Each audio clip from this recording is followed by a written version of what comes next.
Hello everyone, welcome back to the next video. In this video, I will show you how to create an iOS plugin to open a view controller in Godot game engine. Now, if you don't know what a view controller is, it is basically like a new screen in native iOS application. But the advantage of it is, suppose at least at the time of me recording this video, it's impossible to integrate suppose camera or video player in of native iOS in Godot game engine. There might be some workaround. I know there is this Godot iOS camera plugin, but it is behind the scene. It uses the Godot camera, which is not as powerful as the native iOS camera.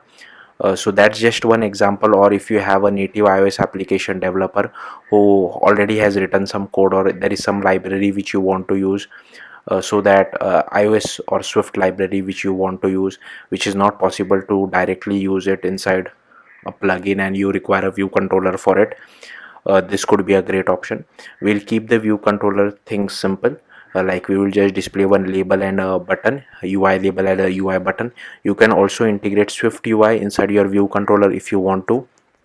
So yeah, that's what all the advantages are. Like if you know a little bit of native iOS, there is something called Swift UI charts, where you don't have to create charts from scratch. You can basically use this inside a view controller. So that would be really helpful and save a lot of your time. So let's get started. So firstly, as usual, I have created one cheat sheet, and I will be following this cheat sheet to create the iOS plugin, because very difficult to remember all the things by myself. So first, as usual, you would require a Mac OS and you would require Xcode installed. I already have it. Then once you open Xcode, you just have to go to File, New, and click on Package.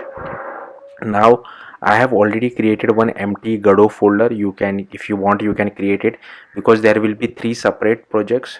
That's why I have created one parent Godot folder. You don't have to name it Godot, you can name it whatever you feel like. Okay, then here you will have to select multi-platform, select library, click on next, click on next, and then I will just navigate to the empty Godot folder which is over here. I'll just name it my library as my library. I'll keep things simple. You can name it whatever you feel like, but do remember this name, because this name will be used in a lot other places as well. Then I'll just click on create. Once I have created it, I'll go to this particular URL over here. So with the help of this URL, basically it gives us all the steps on how to integrate Swift Godot, which will help us to write Swift code and create an iOS plugin out of it for our Godot game engine. So you can go through this documentation. So we have already done this step. So next is we have to add these dependencies after this products array. So I'll just copy these dependencies from over here in package.swift, and after the products array I'll just paste it over here. I'll just do command S to save it. So once you do command S, it will automatically download the dependencies using Swift package manager. As you can see over here, it has downloaded it for me. Once that is done, you have to add this platform iOS version 17. Again, if you just scroll down, they have given it for Mac OS, but we want it for iOS. So just after this name, you can add it like this. I have kept the minimum version as 17 because I tried it with version 15. I was getting a lot of compile time error.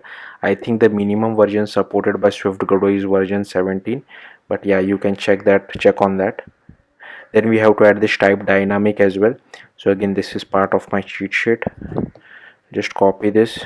I'll come over here and I'll add this type dynamic as well. Then we have to add these dependencies as well after target name. So I will just copy these dependencies, and after target name I'll just add a comma and I'll paste it over here. Then I'll just do command A, control I to improve the indentation a little bit, and I'll just do command S, so it will save it. Then at least at the time of me recording this video, Swift Godot does not support Swift version 6, so we have to change this particular version to 5.10 over here.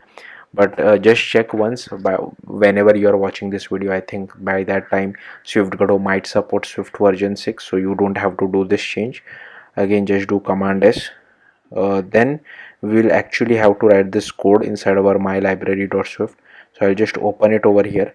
Now I will cheat a little bit. I have already have this code written inside my sample project, so I'll just go over there.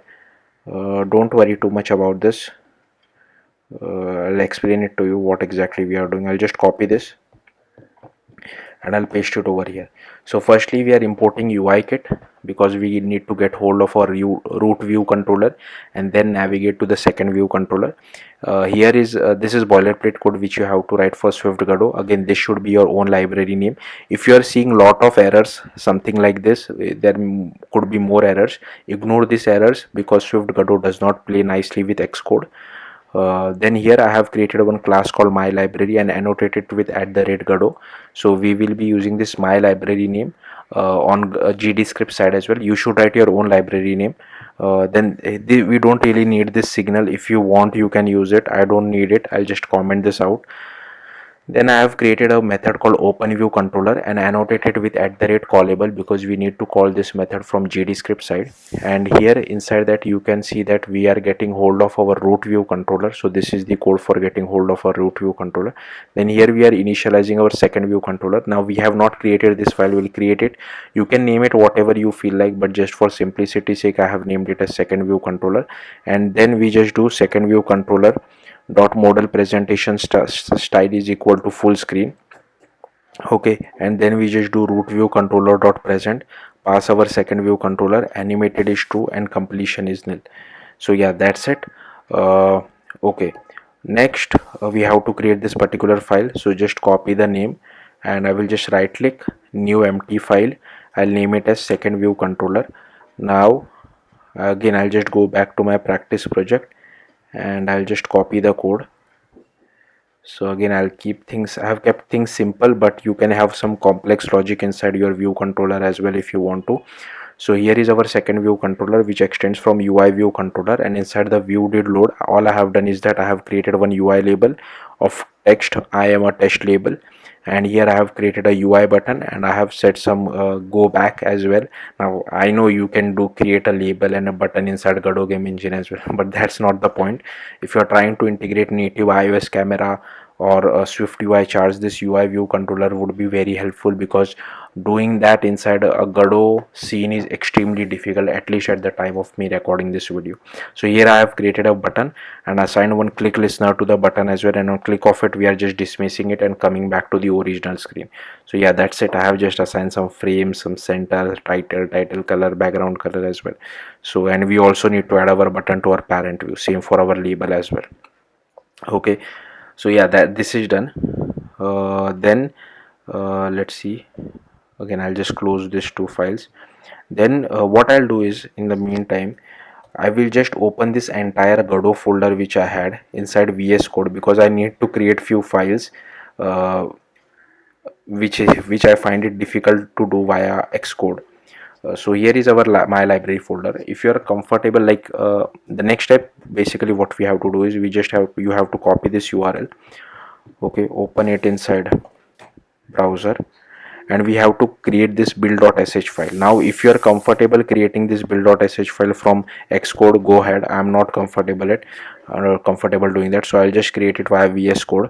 So I'll just create a file called build.sh, and then I'll just copy all this code which is given. Now shout out to this guy, he has helped me a lot for understanding Swift Godot. I'll just paste this code over here. Then all we have to do is change this to our own library name. So I'll just change it to my library.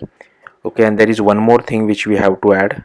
I'm not sure if you will need this, but when I tried to compile it I was getting error. So this guy Stefan, he suggested me to add this, so I will add this as well. Skip macro validation and slash. Make sure you don't add any space after this backward slash, otherwise again you will get error. Once that is done, we just have to run this command. So what I will do, I'll go to our terminal, I will cd to my library. Okay, and I'll just run this particular command. Once that is done, we have to run this command. Now I'm not planning to deploy my app to Apple App Store, so I'm only generating the debug framework. But if you want, you can generate the release as well. You just have to replace the word debug with release, but I'm not doing it for the sake of it. So I'll just run this. Now this will take little bit of time to run, so in the meantime what we can do is we can just open our Godot game engine. Also I'm using Godot 4.3.0, but I think you can use some higher version if it is available. Like currently at the time of me recording, it is the latest version is Godot 4.3.0. So if you some higher version is available, you can use that. I don't think there will be any breaking changes as such. Just remove this. Okay, just click on create, navigate to the empty Godot folder which we have created. Okay, I'll select the current folder, and here I'll just name it as my Godot project. Okay, and I'll just click on create and edit.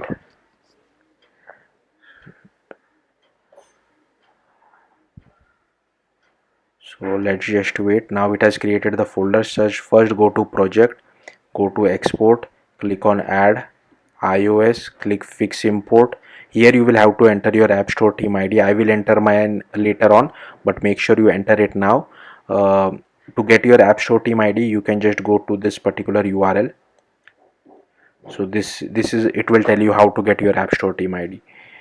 Okay, and then we also need to give bundle identifier. So I will just give it some name, com dot some app dot my app. Typically bundle identifier, it is com dot company name dot your app name, but again this is just a practice project. Next, create a 2D scene, quickly save it, and make sure you run this because our current scene should be selected. So I'm just selecting my current scene. Okay, so my current scene is selected. Otherwise you get error in case if you forgot to select your current scene. Then just create one button. That's all I need to open a view controller.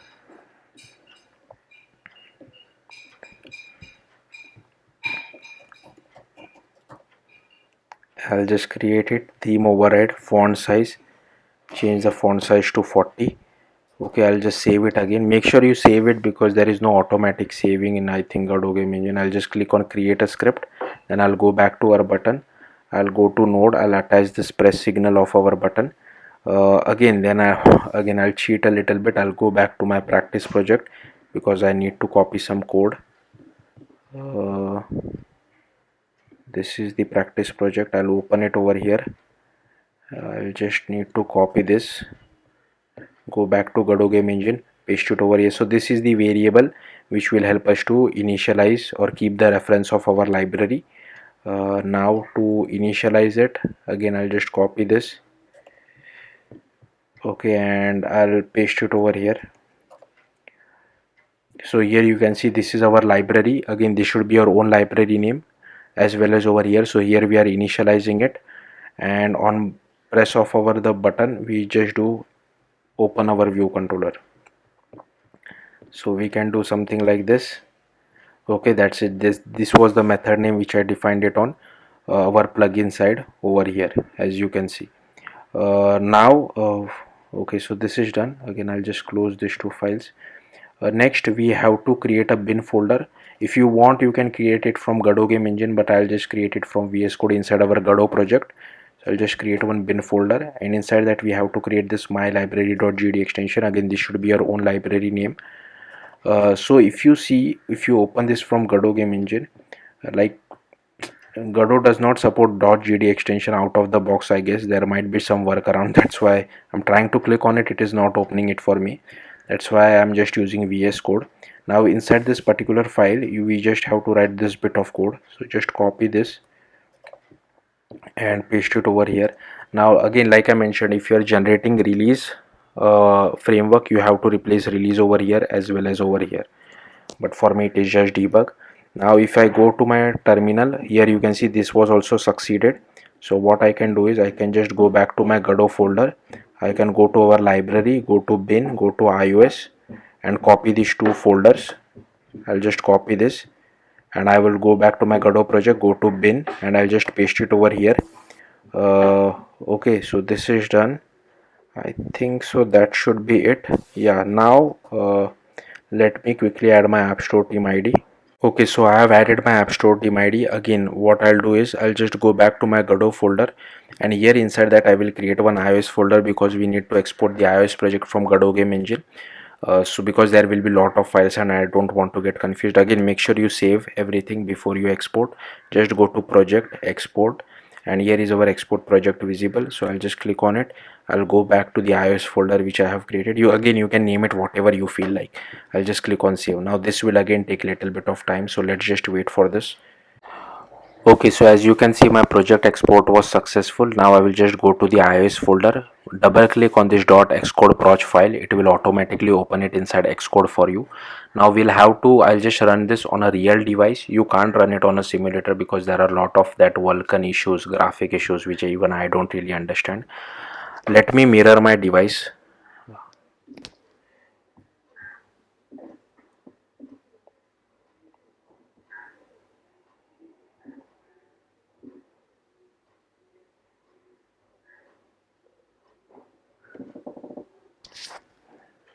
Alright, so for the now we are running the debug IPA. That's why the performance is little bit bad. You can obviously create a release as well as do performance optimization. Now for the very first time I always get this kind of stuff. I think this will fail as well to open. Let's see. For the first time it always does this. Okay, so it did not, but in case if it failed for you, yeah, you might get something like this. Just try to run it again, but thankfully it ran for me fine. Then here is our button. I'll just click on this, and here you can see I have opened our view controller. So yeah, that's how easy it is. If I click on go back, I'm able to see our Godot game screen. Yeah, that's it. Thank you for watching. Bye.